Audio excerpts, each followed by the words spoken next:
Boss हमें यहाँ कोई देख लेगा। नहीं अनवी, तुम चिंता मत करो, हमें यहाँ इस कार में कोई नहीं देखेगा। उसके बाद हम दोनों ने अपना सब कुछ खोल दिया और वही कार के अंदर ही चालू हो गए।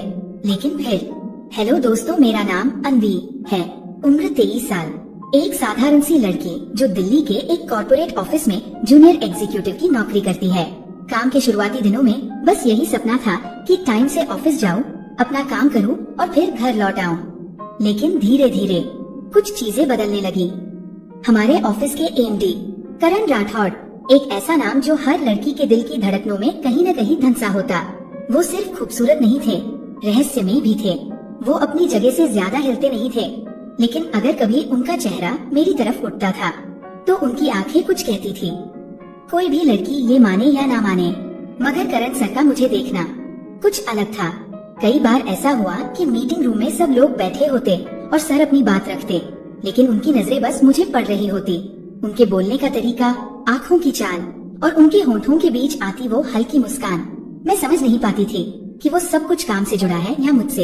एक दिन शाम को मीटिंग लेट हो गई, बारिश हो रही थी और मैंने रिक्वेस्ट की कि मैं ऑफिस से जल्दी निकल जाऊं, लेकिन सर ने मुझे रोक लिया। अनवी, उन्होंने मेरी ओर देखते हुए कहा, इतनी बारिश में निकलोगी कैसे? कोई पर्सनल ट्रांसपोर्ट है तुम्हारे पास? मैंने हिचकिचाकर सिर हिलाया। नहीं सर, ऑटो लूंगी। ऑटो? वो मुस्कुराए। इतनी बारिश में तो ऑटो वाले खुद छाता लेकर बैठे होंगे। मैं हंसी नहीं, बस झेम गई। ठीक है, उन्होंने कहा, तुम्हें मैं छोड़ देता हूँ। मैं कुछ बोल ही नहीं पाई। सर, आप? मेरी आवाज हल्की कांप रही थी। हाँ, मैं। टेंशन मत लो, ऑफिस कार है और ड्राइवर नहीं आया आज, मैं खुद चला लूंगा। मैंने सिर झुका लिया। शायद कहीं न कहीं मैं यही चाहती भी थी। 5 मिनट में हम दोनों ऑफिस की पार्किंग में थे। कार बिल्कुल काली, बड़ी एसयूवी थी। अंदर डार्क ब्राउन इंटीरियर और हल्की सी डिफ्यूज लाइट जल रही थी। बाहर बारिश और अंदर सन्नाटा।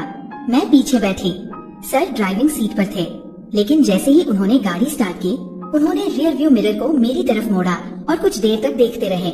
मेरे रोंगटे खड़े हो गए। कंफर्टेबल हो? उन्होंने पूछा। जी सर। पक्का? मैंने फिर सिर हिलाया। कार धीरे धीरे सड़क पर आगे बढ़ने लगी। बाहर बारिश की बूंदें शीशों पर कुछ लिखती जा रही थी। अंदर सिर्फ गाड़ी की आवाज थी और हमारी चुप्पी। कुछ देर बाद उन्होंने धीमी आवाज में पूछा, अनवी, तुम मुझसे डरती हो? मैं चौंकी। जी मतलब, जब भी तुमसे बात करता हूँ तुम्हारा चेहरा थोड़ा सख्त हो जाता है, जैसे कुछ कहना चाहती हो पर कह नहीं पाती। मैंने सांस खींची और बाहर देखने लगी, लेकिन सर रुके नहीं। क्या कभी ऐसा लगा कि मैं तुम्हें गलत नजर से देखता हूँ? अब मैं अंदर तक हिल गई। ये क्या पूछ रहे थे? क्या वो मेरे मन की बात पढ़ चुके थे? नहीं सर, ऐसी कोई बात नहीं। सच? उन्होंने फिर शीशे से मेरी तरफ देखा। मैंने कहा, हाँ सच। अच्छा। उन्होंने गाड़ी एक खाली जगह पर रोक दी। तो फिर तुम मुझसे भागती क्यों हो? अब मैंने उनकी तरफ देखा। मैं भागती नहीं, शायद आप मुझे ज्यादा अच्छे से पढ़ लेते हैं और मैं खुद से ही डर जाती हूँ। वो मुस्कुरा दिए।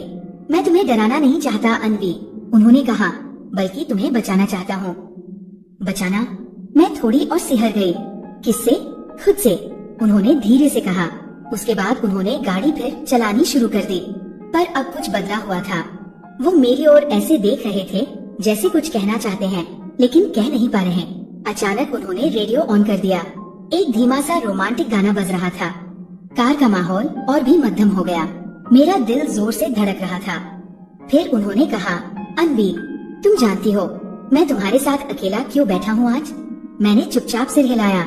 नहीं, क्योंकि मैं नहीं चाहता कि तुम्हारे साथ वही हो जो मेरी छोटी बहन के साथ हुआ था। मेरे माथे की सरवटें गहरी हो गई। उसने भी ऐसे ही एक रात अपने बॉस पर भरोसा किया था, लेकिन वो उसे एक होटल रूम में ले गया और फिर मैंने हाथ उसके कंधे पर रख दिया। सर, मैं आपके साथ हूँ और मुझे डर नहीं है, क्योंकि आप ऐसे नहीं हैं। वो पहली बार मेरी आंखों में सीधे देखने लगे। मैं तुम्हें ऑफिस में बहुत बार देखता हूँ अनवी, लेकिन कभी नजरों से नहीं। तुम्हारे दर्द को देखता हूँ, तुम्हारी चुप्पी में जो चीख होती है ना, उसे समझता हूँ। मैंने खुद को थामे रखा। अब मैं हिल चुकी थी। उन्होंने कार रोक दी। ये तुम्हारा घर है? हाँ, अगर कभी किसी ने तुम्हें तकलीफ दी तो याद रखना मैं हूँ। मैंने कार का दरवाजा खोला, लेकिन निकलने से पहले मैंने पीछे मुड़कर पूछा, सर, क्या मैं कभी आपको सिर्फ करण कह सकती हूँ? वो चुप रहे, बस मुस्कुरा दिए। उस रात के बाद कुछ तो बदल गया था। मैंने खुद को बदलते देखा, अपने कपड़े पहनने के अंदाज में, चलने के ढंग में और उस निगाह में भी जो अब रोज सुबह उसे दरवाजे से अंदर आते देखती थी। करण सर, वो अब सिर्फ बॉस नहीं रह गए थे।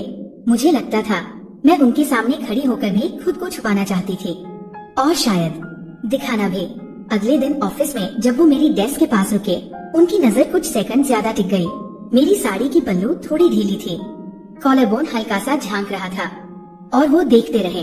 उनकी नजरें मेरी त्वचा को नहीं, मेरे डर और झिझक को पड़ रही थी। अन्वी, कॉन्फ्रेंस रूम में आओ, प्रेजेंटेशन पर बात करनी है। उनकी आवाज शांत थी, लेकिन टोन में कुछ ऐसा था जो धड़कनों को धीमा नहीं होने देता। मैं उठी, मेरे पाँव खुद ब खुद उनके पीछे चलने लगे। कॉन्फ्रेंस रूम में हल्की सी रोशनी थी, बाहर की लाइट्स बंद थी, अंदर सिर्फ एक लैपटॉप की ब्लू स्क्रीन जल रही थी। बैठो, उन्होंने कहा। मैं कुर्सी पर बैठ गई और जैसे ही उन्होंने अपना कोट उतारा, उनकी कमीज की पहली बटन खुल गई। शायद जाने अनजाने, लेकिन मेरे हाथ ठंडे हो गए। कल रात, उन्होंने कहा, कार की पिछली सीट पर तुम बहुत चुप थी। ऐसा क्यों? मैंने कुछ पल चुप रहकर जवाब दिया, क्योंकि सर, मैं खुद को रोक रही थी। किससे? आपसे नहीं, खुद से। अब उनके होंठ हिले जैसे कुछ कहने वाले हों, लेकिन रुके रहे। क्या तुम मुझसे डरती हो अन्वी? नहीं, मैंने धीरे कहा। मैं बस समझ नहीं पाती कि आप मुझे देखते हैं तो क्या सोचते हैं। वो मेरे पास आए, कुर्सी के पीछे खड़े हो गए। मेरी पीठ सीधी थी, लेकिन उनकी सांसें मेरी गर्दन के पास से गुजर रही थी। एक हल्का कंपन, जैसे कुछ अनकहा सा लहर बनकर मेरी रूह तक पहुंच रहा हो। मैं तुम्हें हर दिन देखता हूँ अन्वी, उन्होंने धीरे कहा। कभी तुम्हारे कदमों की चाल, कभी तुम्हारी आंखों की उदासी और कभी कभी तुम्हारे होठों की खामोशी। अब मेरी सांसें भी तेज थी। सर, मैंने कहा, कभी कभी लगता है आप बहुत कुछ कह सकते हैं पर कहते नहीं, क्योंकि तुम्हें भी तो बहुत कुछ कहना है, पर तुम भी चुप रहती हो। मैं उठ खड़ी हुई। हम दोनों अब आमने सामने थे। अगर उस रात कार की पिछली सीट पर मैं कुछ कहती या करती तो आप रोकते? उन्होंने मेरी आंखों में देखा। नहीं, उन्होंने कहा। मैं थाम लेता, लेकिन छूता नहीं। मैं कांप गई। तो अब अगर मैं कुछ कहूँ तो? उन्होंने बस हाथ बढ़ाया और मेरे चेहरे के पास तक आकर रुक गया। कोई स्पर्श नहीं, बस एक वादा था उस दूरी में। मैं तुम्हें कोई दर्द नहीं देना चाहता अन्वी। तुम्हारी परतें इतनी नाजुक है कि उन्हें सिर्फ महसूस किया जा सकता है, तोड़ा नहीं जा सकता। मैंने उनकी उंगली को अपनी उंगलियों से हल्के से छुआ, जैसे किसी गहरे स्पर्श से पहले की अनुमति। और तभी दरवाजा खुला। किसी ने दस्तक नहीं दी, बस एक जूनियर एग्जीक्यूटिव रिपोर्ट लेकर अंदर आया। हम तुरंत पीछे हट गए। मैंने सिर झुका लिया और बाहर निकल गई, लेकिन अब मेरे मन में कुछ और जाग चुका था। वो एक लहर थी जो आगे बढ़ना चाहती थी। अब मैं सिर्फ ऑफिस नहीं जा रही थी, मैं उस संवाद को जीने जा रही थी जो शब्दों के बिना हो रहा था। उस दिन ऑफिस में हमारे बीच जो कुछ हुआ, उसके बाद मैं खुद को रोक नहीं पाई। जब शाम को घर पहुंची तो खुद को आईने में देखा। मेरी नजरों में कुछ बदल चुका था। वो शर्म, वो डर धीरे धीरे एक चाह में बदल रहा था। किसी के करीब होने की चाह, लेकिन किसी को समझने की भी। अगले दिन सर ने मुझे बुलाया। अन्वी, उन्होंने कहा, कल मुंबई में एक क्लाइंट मीटिंग है और मैं चाहता हूँ कि तुम मेरे साथ चलो। मैंने चौंक कर देखा। मैं अकेले आपके साथ? वो मुस्कुराए। हाँ, सिर्फ तुम और मैं, बाकी टीम बाद में आएगी। मेरे दिल की धड़कनें एकदम से तेज हो गई। ऑफिस के बाकी लोगों की नजरों में तो ये सिर्फ एक ऑफिस ट्रैवल था, लेकिन मेरे लिए ये कुछ और था। अगली सुबह हमने फ्लाइट ली। मुंबई की हवा में नमी थी, पर दिल में कुछ और ही गहराई। सर ने खुद टैक्सी ली और मुझे होटल तक साथ लाए। होटल एक 5 स्टार था। अंदर की महक बहुत ही मादक थी, गुलाब, चंदन और कुछ अनकहे वादों की तरह। तुम्हारा रूम मेरे बगल में है, उन्होंने कहा। मैंने सिर्फ सिर हिलाया। रात को 8 बजे मीटिंग थी। हम दोनों लॉबी में मिले। मैं ब्लैक साड़ी में थी। करण सर ने मुझे देखकर जो नजरें उठाई, वो नजरें कपड़ों से ज्यादा मेरे अंदर की बेचैनी को उतारने लगी। तुम बहुत खूबसूरत लग रही हो, उन्होंने कहा, लेकिन आज तुम्हारी आंखें सबसे ज्यादा बोल रही हैं। मैं मुस्कुरा दी। हम मीटिंग खत्म कर रात 11 बजे होटल लौटे। मैं सीधा अपने कमरे की ओर बढ़ी, लेकिन दरवाजा खोलते ही उनकी आवाज आई, अन्वी, अगर चाहो तो एक कप कॉफी मेरे कमरे में मिल सकती है। मेरे पैर वहीं थम गए। ठीक है सर, मेरी आवाज बहुत धीमी थी। होटल रूम हल्की येलो लाइट से भरा था। एक सिंगल डेस्क लैंप और बाहर से आती हल्की बारिश की आवाज। मैंने देखा सर ने अपना कोट उतारकर साइड में रखा। वो सफेद शर्ट में थे और हल्की सी पहली बटन खुली हुई। उन्होंने 2 मग में कॉफी डाली और एक मेरी तरफ बढ़ाई। हम सोफे पर पास पास बैठे थे, हाथों में कॉफी, दिल में सवाल। अनवी, उन्होंने धीरे से कहा, अगर आज की रात मैं तुम्हें कुछ ऐसा कह दूं जो शायद तुम सुनना नहीं चाहती तो? मैंने धीरे से कहा, तो मैं वो सब कुछ सुनूंगी जो आप दिल से कहेंगे। उन्होंने मेरा हाथ पकड़ लिया। मैं तुम्हारे करीब आना चाहता हूँ, लेकिन सिर्फ इसलिए नहीं कि तुम सुंदर हो, बल्कि इसलिए कि तुम टूटी हुई हो और मैं तुम्हें जोड़ना चाहता हूँ। मैंने आंखें बंद की। किसी ने कभी मुझे इस तरह नहीं देखा था। मैं तुम्हें अपनी बाहों में लेना चाहता हूँ, लेकिन सिर्फ इसलिए नहीं कि तुम्हारी त्वचा मुलायम है, बल्कि इसलिए कि तुम्हारा मन कांपता है और मैं उसे सहारा देना चाहता हूँ। अब मैं कांप रही थी। मैंने उनके कंधे पर सिर रख दिया। उनकी उंगलियां मेरी पीठ पर थी, नरम, स्थिर, बिना किसी जल्दी के। करण, मैंने पहली बार उनका नाम लिया। क्या मैं भी कुछ कह सकती हूँ? हमेशा। अगर आज की रात हम कुछ नहीं भी करें, सिर्फ साथ रहें, तो क्या आप ठहरेंगे? वो मुस्कुराए। मैं तुम्हें महसूस करने आया हूँ, अनवी, भोगने नहीं। उस रात हम एक ही कमरे में सोए, बिना किसी शब्द के, लेकिन बहुत कुछ कह दिया गया था। मैंने पहली बार किसी पुरुष के साथ बिस्तर बांटा, बिना शर्म के, बिना डर के, सिर्फ एक सपोर्ट के साथ। उनकी बाहों में सिर रखकर जब मैं सोई तो लगा ये पिछली सीट नहीं थी, ये तो मेरी जिंदगी का सबसे सुरक्षित कोना था। सुबह जब मेरी नींद खुली, मैं अब भी उसी कमरे में थी, करण सर की बाहों में, मगर ये बाहें किसी पुरुष की तरह मुझे जकड़ नहीं रही थी। ये तो जैसे पंख सी थी जो मुझे गिरने से रोक रही थी। मैंने उनकी ओर देखा। वो अब भी सो रहे थे, माथे पर हल्की शिकन, जैसे किसी सपने से डर गए हों। मैंने चुपचाप उठकर बालकनी का दरवाजा खोला। मुंबई की हल्की धूप में मेरी आंखें नम हो गई। क्यों? मैंने खुद से पूछा। क्यों मैंने उन्हें सब नहीं बताया? क्यों मैं अब भी अपने अतीत से भाग रही हूँ? मैंने आंखें बंद की और सब सामने आने लगा। मैं शादीशुदा थी। हाँ, मेरी जिंदगी में एक पति था और एक दर्द जो हर रात मेरी आत्मा को चीरता था। राहुल, मेरा पति, सबके सामने परफेक्ट था, हैंडसम, वेल सेटल्ड, लेकिन कमरे के दरवाजे बंद होते ही वो दरिंदा बन जाता। मेरा शरीर उसके लिए सिर्फ एक वस्तु था और मेरी आत्मा, वो उसे कभी देख ही नहीं पाया। शुरू में मैं सहती रही, सोचती रही कि शायद वक्त के साथ सब बदल जाएगा, लेकिन वो वक्त कभी नहीं आया। एक रात जब उसने मुझे जमीन पर धकेल दिया था और मैं बेसुध रो रही थी, तभी मैंने फैसला किया। मैं वहाँ से निकल आई। मैंने तलाक लिया, लेकिन बदले में दुनिया की हर उंगली मुझ पर उठी।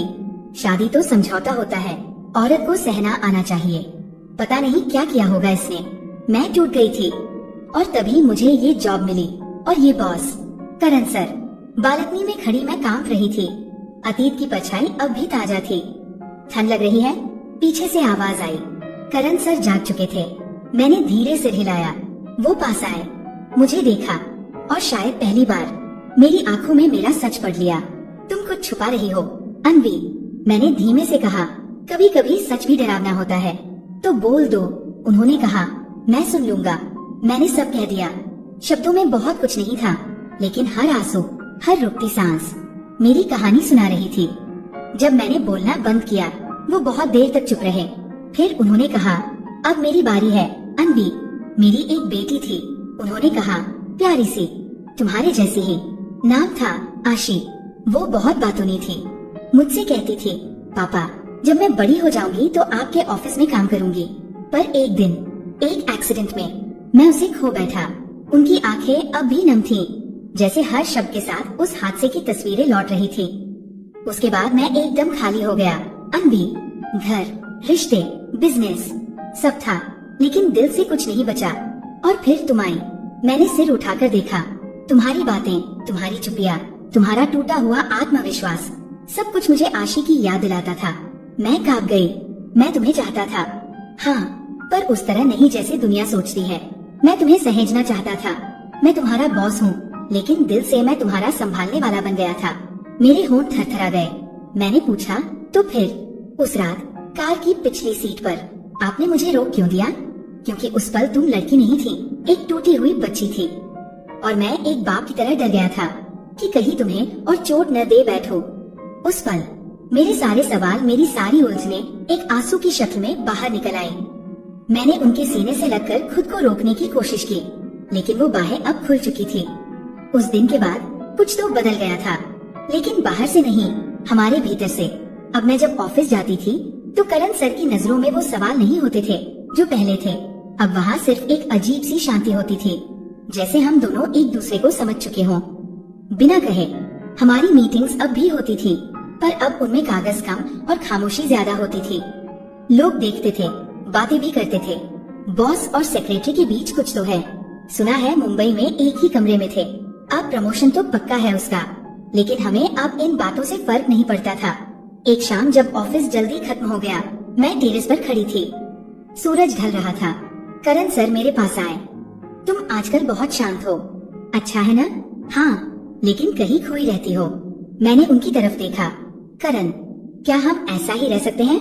मतलब न किसी नाम में, न किसी बंधन में, बस यूं ही पास पास, अलग अलग होकर भी एक। उन्होंने मुस्कुरा कर कहा, हम पहले ही एक हैं अनवी।